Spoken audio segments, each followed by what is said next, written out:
السلام علیکم ورحمۃ اللہ وبرکاتہ۔ ہمارے کل کی ویڈیو کے بعد اکثر ساتھی یہ پوچھ رہے ہیں کہ آپ نے یہ تو بتا دیا کہ عربی زبان سننی چاہیے اور اس طرح سننی چاہیے، لیکن اب سوال یہ پیدا ہوتا ہے کہ ہم کیا سنیں، کیا مواد سنیں۔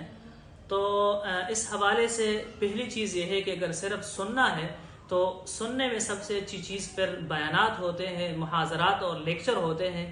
ہم آپ کو ترتیب وار بتاتے ہیں کہ شروع میں آپ کو کس کو سننا ہے، آپ نے پھر دوسری مرتبہ اس کے بعد تو سب سے پہلے آپ نے سننا ہے عبدالرحمن العریفی کو۔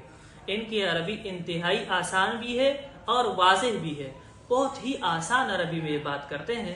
تو سب سے پہلے آپ ان کو سنیں مہینہ دو مہینہ، جب آپ یہ سمجھ لیں گے اس کے بعد دوسری مرتبہ آپ سنیں اس کے بعد عبدالرحمن الباہلی۔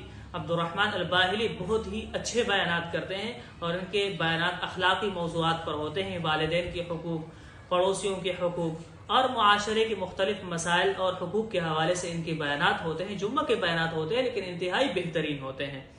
اور اس کے بعد تیسرے نمبر پر آپ سنیں محمود الحسنات کو۔ یہ فلسطینی عالم دین ہے اور بہت بڑے شیخ ہیں، آج کل ترکی میں مقیم ہے اور ان کے حالات حاضرہ پر بہت زبردست بیانات آتے ہیں، بڑے جوشیلہ بیانات بھی ہوتے ہیں۔ تو آپ ان کو سنیں، انشاءاللہ اس کا فائدہ یہ ہوگا کہ آپ کی زبان میں روانگی بھی آ جائے گی اور جو ساتھی جوشیلہ تقریر کرنے کے شوقین ہے تو وہ بھی اس سے سیکھ جائیں گے۔ چوتھے نمبر پر اور آخری نمبر پر عرب کے ایک عظیم خطیب، ایک بڑے خطیب، فصیح العرب والحجاز، الشیخ علی عبد الخالق القرنی۔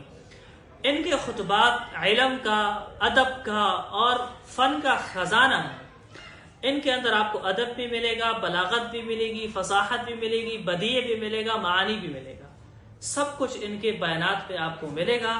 بظاہر تو میری یہ بات آپ کو شاید مبالغہ نظر آ رہی ہو، لیکن جس وقت آپ ان کے بیانات سنیں گے تو آپ انشاءاللہ اس بات کا اقرار کیے بغیر نہیں رہ سکیں گے۔